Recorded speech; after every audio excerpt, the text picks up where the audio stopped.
आप देख रहे हैं SDN न्यूज, मुद्दे की बात आपके साथ। सभी तथ्यों को, परिस्थितियों को ईमानदारी के साथ आपके सामने रखता रहा हूं, आपसे चर्चा करता रहा हूं।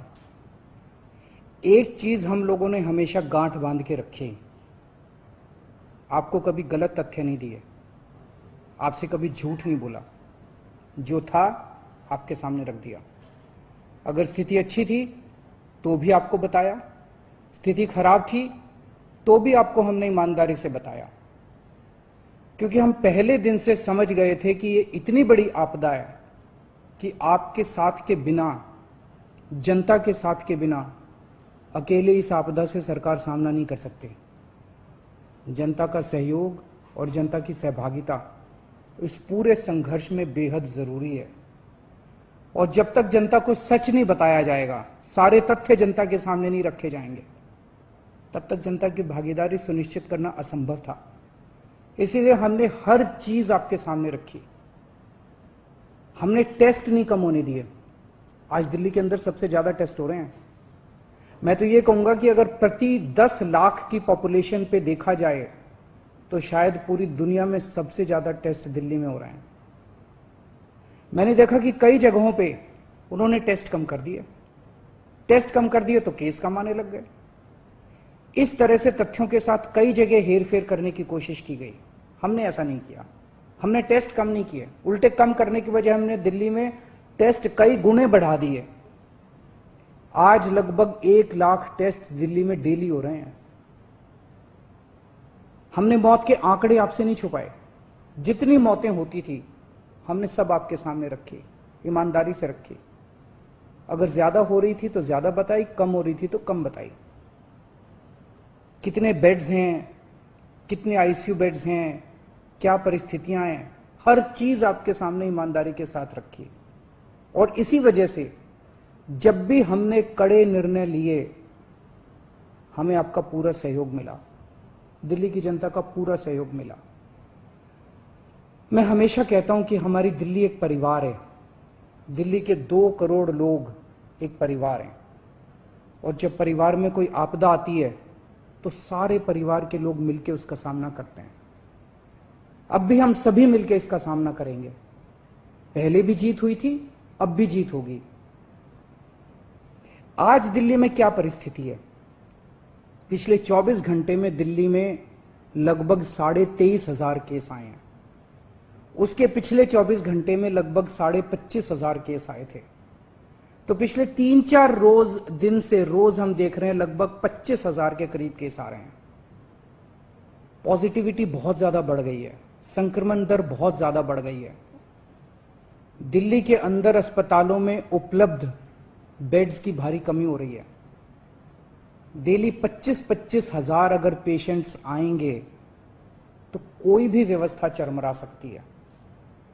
दिल्ली के अंदर बेड्स की भारी कमी हो रही है। आईसीयू बेड्स दिल्ली में लगभग खत्म हो गए हैं। आज सुबह मैं ऐप पे देख रहा था 100 से भी कम आईसीयू बेड्स दिल्ली में बचे हैं। ऑक्सीजन की भारी कमी हो रही है। कल हमने सेंट्रल गवर्नमेंट को भी लिखा है, उनसे बातचीत चल रही है। परसों रात को एक हादसा होते होते बचा। एक प्राइवेट हॉस्पिटल ने हमें बताया कि परसों रात को 3 बजे के करीब उनके अस्पताल की ऑक्सीजन लगभग खत्म हो गई। वो बोले जी हम तो बहुत बुरी तरह से डर गए, बहुत बड़ा हादसा हो सकता था। इधर उधर हाथ पैर मार के किसी तरह से उन्होंने कहीं से ऑक्सीजन का इंतजाम किया। दवाइयों की कमी हो रही है, रेमडेसिविर दवाई की खासकर काफी कमी हो रही है। ये सारे तथ्य मैंने आपको डराने के लिए नहीं बताए। ये सारी परिस्थिति है और इन परिस्थितियों में हमें अब अगला कदम क्या उठाना है, इस पे चर्चा करने के लिए मैंने आपको ये परिस्थिति बताई है। तो दिल्ली के अंदर कोरोना की परिस्थिति काफी गंभीर है। अभी तक हमने दिल्ली के अंदर हेल्थ सिस्टम को बड़े अच्छे तरीके से मैनेज किया। दिल्ली में चौथी वेव आई है। पहली वेव पिछले साल जून में आई थी जिसमें 4,500 के करीब केस आए थे। दूसरी वेव आई फिर सितंबर में, फिर तीसरी वेव आई जिसमें 8,500 के करीब केस आए थे। दुनिया के कई शहर ऐसे हैं, बड़े बड़े देशों के, विकसित देशों के शहर, जहां 6,000 केस आए तो उनका पूरा हेल्थ सिस्टम चरमरा गया, कोलैप्स कर गया। दिल्ली में 8,500 केस आए पिछली बार तीसरी वेव में, तब भी हमारा सिस्टम कोलैप्स नहीं किया, उल्टे हमने और ज्यादा अपनी तैयारियां शुरू कर दी। आज 25,000 केस आए हैं। अब दिल्ली का हेल्थ सिस्टम अपनी सीमा तक पहुंच गया है। हमारा हेल्थ सिस्टम अब बहुत ज्यादा तनाव में है। मैं ये नहीं कहूंगा कि हमारा हेल्थ सिस्टम अभी कोलैप्स किया है, लेकिन आज हमारा हेल्थ सिस्टम बहुत ज्यादा तनाव में है। किसी भी हेल्थ सिस्टम की अपनी सीमाएं होती हैं। अनगिनत पेशेंट्स तो कोई भी सिस्टम नहीं ले सकता ना। किसी भी सिस्टम की अपनी सीमाएं हैं। पिछले 5 साल में आपकी सरकार ने दिल्ली में बहुत बड़े स्तर पे स्वास्थ्य के क्षेत्र में काम किया है। खूब नए हॉस्पिटल खोले हैं, मोहल्ला क्लिनिक, पॉली क्लिनिक बनाए हैं। बहुत बड़े स्तर के ऊपर स्वास्थ्य के क्षेत्र में काम हुआ है। यही कारण है कि आज 25,000 केस के ऊपर भी दिल्ली का सिस्टम चल रहा है। लेकिन अब इसके बाद अगर तुरंत कुछ कठोर कदम नहीं उठाए गए तो यह सिस्टम कोलैप्स कर सकता है। और अगर हेल्थ सिस्टम कोलैप्स कर गया तो मुझे डर है कहीं बहुत बड़ी त्रासदी ना हो जाए। जैसे मैंने बताया कि कल एक अस्पताल में ऑक्सीजन बिल्कुल खत्म हो गई थी और बहुत बड़ी त्रासदी होते होते बची। मैंने वीडियोस देखे हैं, तस्वीरें देखी हैं, आपने भी देखी होंगी सोशल मीडिया पे। दुनिया के कई शहर ऐसे हैं जहां कॉरिडोर में पेशेंट्स पड़े हुए हैं, सड़कों के ऊपर लोग दम तोड़ रहे हैं। अभी तक हमने दिल्ली को उस किस्म की त्रासदी से बचाया है, वैसा नहीं होने दिया। आज सुबह 11 बजे मेरी और एलजी साहब की मीटिंग हुई और इन सारे पहलुओं के ऊपर, सारी परिस्थिति के ऊपर काफी विस्तार से बातचीत हुई। और उस बातचीत के बाद हमें ये लगा कि दिल्ली का हेल्थ सिस्टम बड़ी मात्रा में और अधिक पेशेंट्स अब लेने में असमर्थ है। अगर हमने अभी लॉकडाउन नहीं लगाया तो कहीं ऐसा ना हो कि बड़ी त्रासदी हो जाए। हम किसी भी हालत में दिल्ली को उस परिस्थिति में नहीं ले जाना चाहते जहां कॉरिडोर के अंदर पेशेंट्स पड़े हैं, सड़कों पे लोग दम तोड़ रहे हैं। आज सभी परिस्थितियों का जायजा लेने के बाद आपकी सरकार को यह लगता है कि दिल्ली में कुछ दिन के लिए लॉकडाउन लगाना जरूरी है, तो आज रात को 10 बजे से अगले सोमवार को सुबह 5 बजे तक 6 दिन के लिए दिल्ली में लॉकडाउन लगाया जा रहा है। इस दौरान जाहिर है कि जो एसेंशियल सर्विसेज हैं वो जारी रहेंगी, खाने पीने की, मेडिकल व्यवस्थाओं की वो जारी रहेंगी। ये शादियों का सीज़न है, लोगों के बड़े मुश्किल से रिश्ते बनते हैं, हम उनके रिश्ते तोड़ना नहीं चाहते, तो लोगों की शादियां संपन्न हों, लेकिन केवल 50 लोगों के गैदरिंग के साथ संपन्न हो। उसके लिए अलग से पास दिए जाएंगे।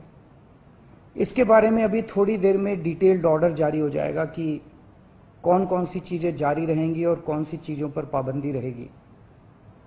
मैंने और एलजी साहब के हम दोनों ने निर्णय तब लिया है जब हमारे पास कोई उपाय नहीं बचा था। हमारे लिए निर्णय लेना आसान नहीं था, क्योंकि मैं समझ सकता हूं कि लॉकडाउन के दौरान किस तरह से लोगों के रोजगार खत्म हो जाते हैं, लोगों की कमाई खत्म हो जाती है, और खासकर सबसे गरीब तबके के लिए तो ये बेहद मुश्किल होता है। जो दिहाड़ी करके रोज कमाते हैं उनके लिए तो बेहद मुश्किल हो जाता है। पिछली बार जब देश में लॉकडाउन लगा था, हमने देखा कि किस तरह बड़ी संख्या में प्रवासी मजदूर अपने गांव जाने लगे थे। उनसे मैं खास तौर से हाथ जोड़ के अपील करना चाहता हूं, ये छोटा सा लॉकडाउन है, 6 दिन का, दिल्ली छोड़ के मत जाइएगा। आपके आने जाने में इतना समय खराब हो जाएगा, इतना पैसा खराब हो जाएगा, इतनी ऊर्जा खराब होती है। दिल्ली में रहिए। मुझे उम्मीद है कि ये छोटा लॉकडाउन है और छोटा ही रहेगा।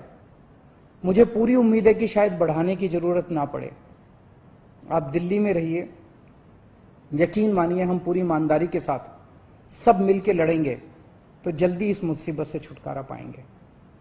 मैं आपको यकीन दिलाता हूं, सरकार आपका पूरा ख्याल रखेगी। मैं हूं ना, मुझ पे भरोसा रखिए।